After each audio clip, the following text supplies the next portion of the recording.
Some people wake up on their last day without knowing it. They make coffee, check their phone, maybe argue about something small, something that doesn't matter. They laugh, they make plans, they say see you later to someone they will never see again, and by the time the sun sets, they are gone. This is not a story about death. This is a story about the hours before it, the ordinary moments that sat right next to something unimaginable, the choices made, the words spoken, the silence that followed.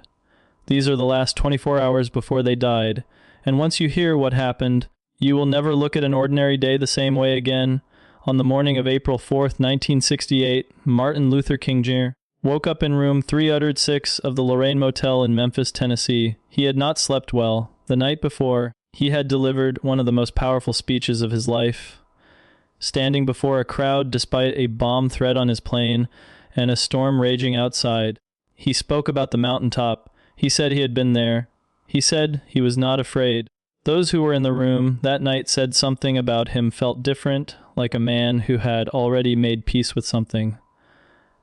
The next morning, April 4th, he was in good spirits. He laughed with friends. He had a pillow fight with his colleague Ralph Abernathy. He ate dinner in the motel room and talked about plans, real plans, a march, a movement, the next chapter. At 6:01 in the evening, he stepped out onto the second-floor balcony. He was talking to a musician below, asking him to play a particular song that night. He was leaning on the railing, relaxed, smiling. 1 second later, a single rifle shot rang out across the parking lot. Martin Luther King Jr. was struck in the jaw and neck. He was pronounced dead at St. Joseph's Hospital 1 hour later. He was 39 years old. The song he had requested that evening was "Precious Lord, Take My Hand." It was played at his funeral 4 days later. On the morning of August 4th, 1962, Marilyn Monroe woke up at her home in Brentwood, California, in a house she had only recently purchased. She had spent weeks decorating it, carefully choosing furniture, tiles, small details that made it feel like hers, the first home she had truly owned. That day, she had scheduled a meeting with her photographer Lawrence Schiller and spent time on the phone with several people, including her psychiatrist, Dr. Ralph Greenson, who visited her at home in the afternoon. Those who spoke to her that day gave conflicting accounts of her mood. Some said she seemed low and exhausted. Others said she was making plans, talking about future projects, a new film, a possible reconciliation. That evening, she spoke on the phone with actor Peter Lawford, who later recalled that her speech was slurred and she sounded distant. She told him to say goodbye to the president, to say goodbye to himself, and then the line went quiet. Calls were made. Hours passed. At approximately 3:30 in the morning on August 5th, her housekeeper Eunice Murray finally alerted her doctor after noticing the light still on under Marilyn's door and getting no response. The door was broken open. Marilyn Monroe was found lying face down on her bed, her hand still resting near the telephone. She was 36 years old. The cause of death was ruled a probable suicide by barbiturate overdose. Decades later, the full truth of that night remains one of the most debated questions in modern history.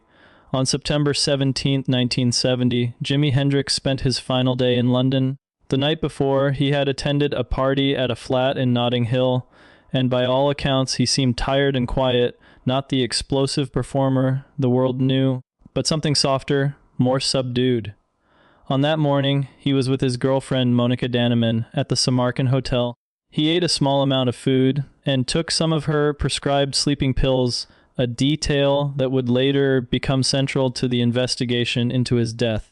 According to Monica, she left briefly to buy cigarettes. When she returned, Jimmy was still asleep. Hours later, she was unable to wake him.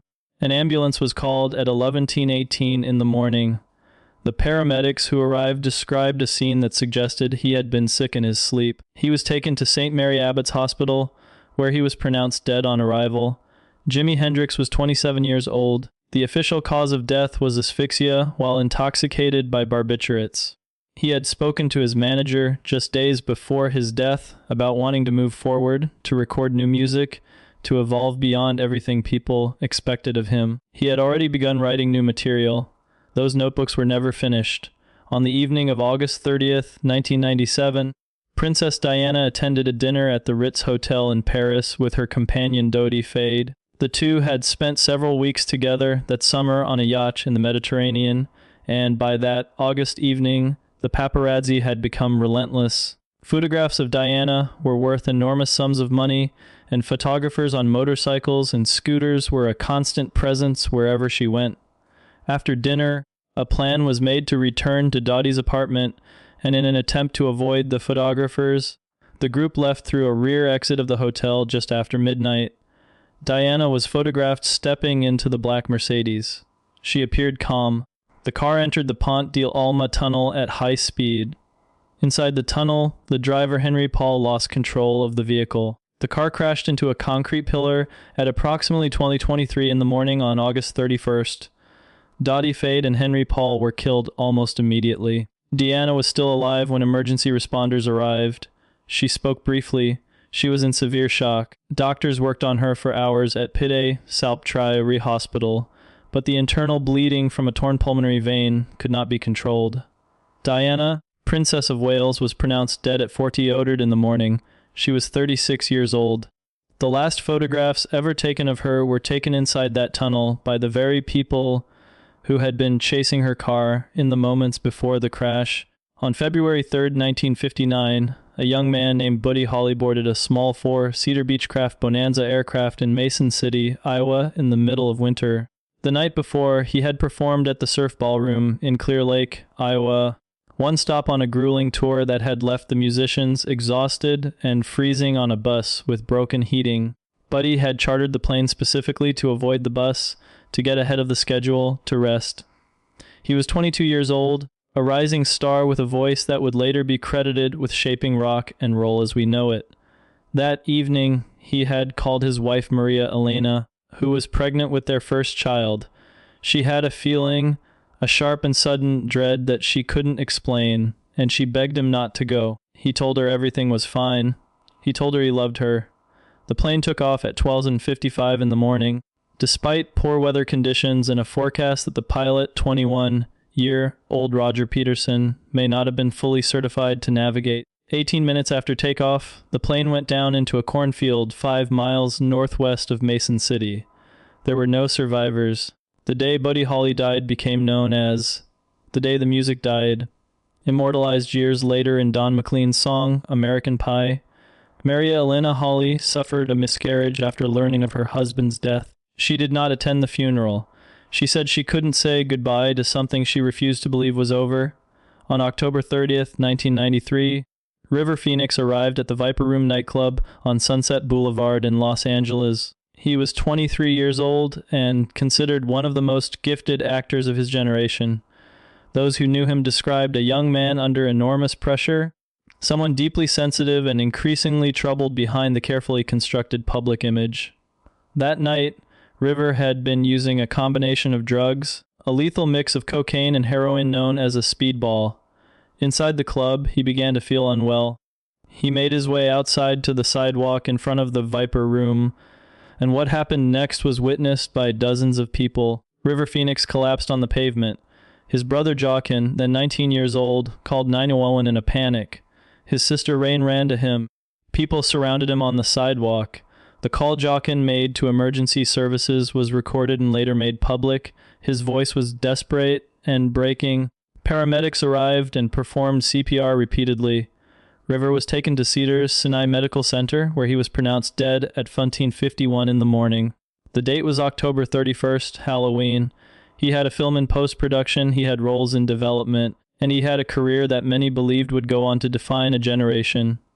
Instead, a sidewalk on Sunset Boulevard became the last place the world ever saw him alive. On November 8, 2018, a wildfire ignited near the town of Paradise in Butte County, California. By the early hours of November 8th, the fire had grown with a speed that no one had fully predicted. The wind was fierce, the terrain was dry, and in the town of Paradise, thousands of people were asleep when the fire began moving toward them with terrifying speed. Among those who did not make it out was a group of elderly residents who could not evacuate quickly enough and became trapped in their vehicles on roads that turned into walls of fire and smoke. In the last hours before the fire reached them, some of these residents received reverse 911 calls telling them to leave immediately. Some were already in their cars. Some were helping neighbors. Some were simply too slow, too old, too far from anyone who could help them in time. 85 people died in what became known as the Camp Fire, the deadliest wildfire in California history.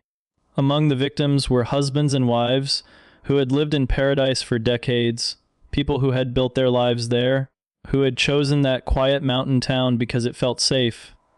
In the last 24 hours before they died, most of them had gone about completely ordinary lives, not knowing that by the following morning the town of paradise would be, in the most literal sense, gone. What all of these stories share is something that should sit with you long after this video ends. Not the deaths themselves, but the hours before them.